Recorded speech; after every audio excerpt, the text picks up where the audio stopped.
Good morning, everyone. First of all, thank you very much for inviting me to be here. I'm delighted to be at the SmartOcean Forum. And thank you, Adele, for bringing the event to Belfast for the very first time.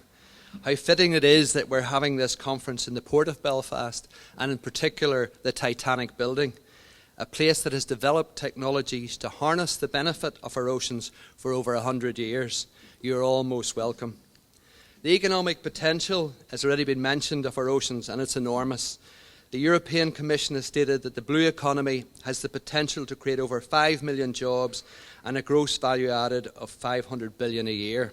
That is very significant, but it will take innovation and technology to deliver that. In Northern Ireland, we are well placed to take advantage of the emerging market opportunity from ocean technology.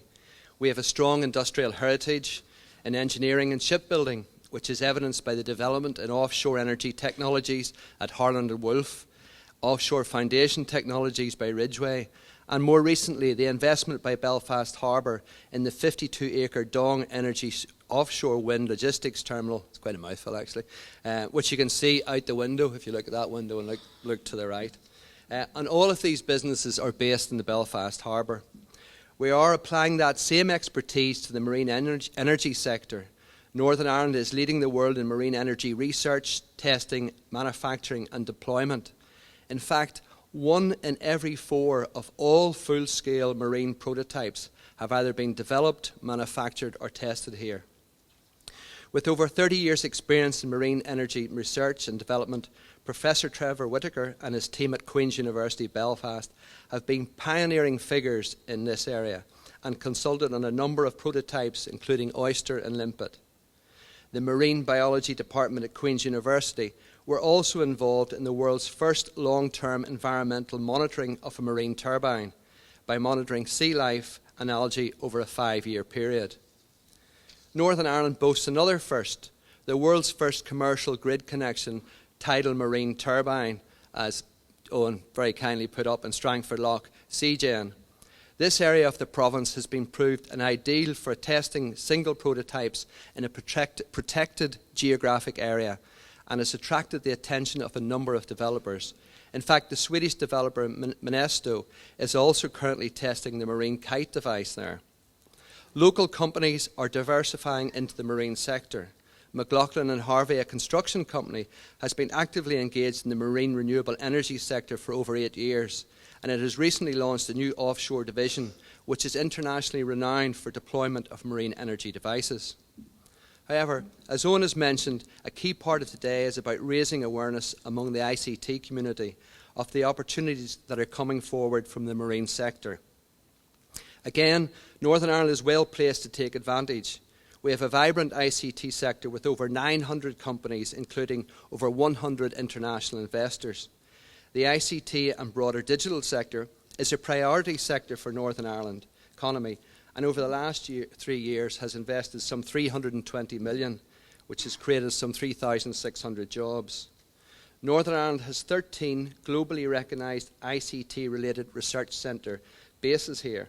One such example is the pioneering research and development work currently undertaken by the Centre for Secure Information Technology, CSIT, at Queen's University Belfast. CSIT was recently recognised as the UK's most foremost centre for cyber security, and the research it undertakes is as applicable to the energy and maritime sectors as it is to the defence and financial sectors, and I think you will hear more from CSIT later. On the business front, companies involved in areas such as sensor technology, big data, monitoring and data analytics, all have products that can be adapted to produce exciting solutions for the marine technology sector. For example, GeoPy is a unique enterprise software company based in Northern Ireland. The company created and successfully launched the first GIS-based property analysis toolset in 2005. This is exactly the type of product that could be adapted for mapping the seabed. However, we all face significant challenges if we're to take advantage of the opportunities that our oceans offer, and 2 in particular we need to address. One is investor confidence, and Owen has touched on that, and secondly is the cost base. The balance sheets of large corporations alone are not enough to provide the investment needed to reap these opportunities from our oceans. We need to attract the financial markets, and in particular pension funds. To encourage this investment, we need clear, sustainable, renewable strategies and targets. The EU 2020 targets, which have been embraced by our governments, have been the key to current EU growth in renewables. While the 2020 targets got us off the starting blocks, recent economic circumstances have dented confidence. We now need enforceable 2030 targets if we were to restore this confidence and sustain the growth levels that will eventually lead to meeting 2050 goals. To give further confidence to investors, we also need robust regulation and support mechanisms that are easily understood and applied. Both regulation and support mechanisms need to be aligned with government policy. As an example, in the UK, investment in renewables peaked at over $5 billion in 2009. It fell in 2011 to $1 billion. The EMR, the Electricity Market Reform, was launched in 2010. Never has there been a clear example of regulatory and policy uncertainty impacting investment, and it's still not sorted. So I would encourage all of you to lobby your local politicians and your EU politicians in particular to address these situations as a matter of urgency. While there are many other challenges that may vary by jurisdiction, such as planning and the environment and sound, as Owen's just said, the one key challenge for the marine sector is cost. We have seen in some areas like photovoltaics, costs dropping by a third of what they were 2 years prior. But technologies such as offshore wind, tidal and wave need to drive costs out of their technologies. In an area I'm very familiar with, offshore wind, we need to bring the cost per megawatt hour produced down from £140 per megawatt hour to under 100. This will only be achieved by targeted research and development funded at both EU and local level. R&D is critical to this space. Recognising this, in September of this year, our Minister Arlene Foster, who you've heard from yesterday, announced a new £7 million research centre, £5 million of which was supported from my own organisation, Invest NI.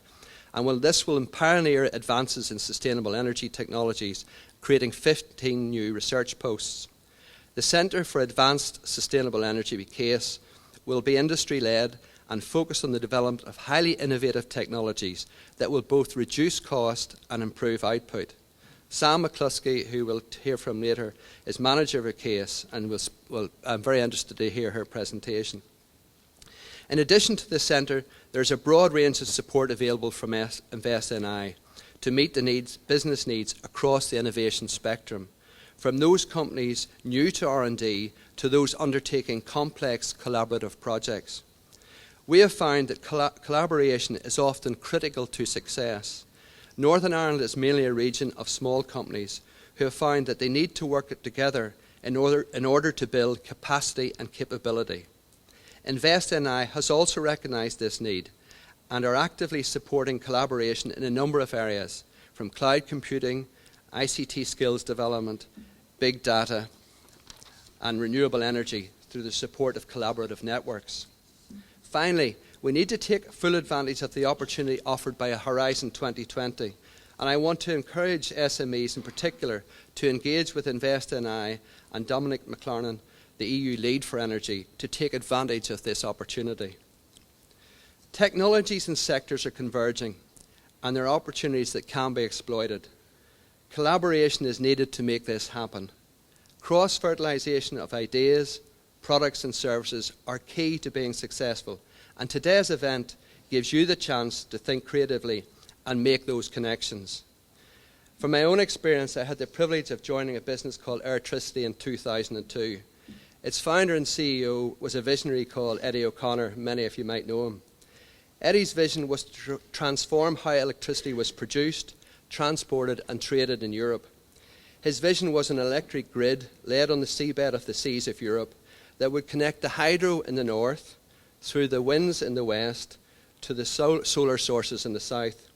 He saw Europe powered by sustainable, interconnected, renewable energy. That was Eddie's vision. I accompanied Eddie to Brussels to meet Commissioner Peelbags in 2004. En route, we discussed what name to give this vision, because politicians like catchy names, so we call it the supergrid. A year and several meetings later, the supergrid vision was established and written in as a foundation stone for EU energy strategy going forward. The point being, one small Irish company has contributed to a significant part of European energy strategy. So all of you attending the SmartOcean Forum here have the expertise and have the capability to add to that strategy. As you go through the many important and interesting sessions today, my challenge to you is to develop your vision and have it adopted by Europe.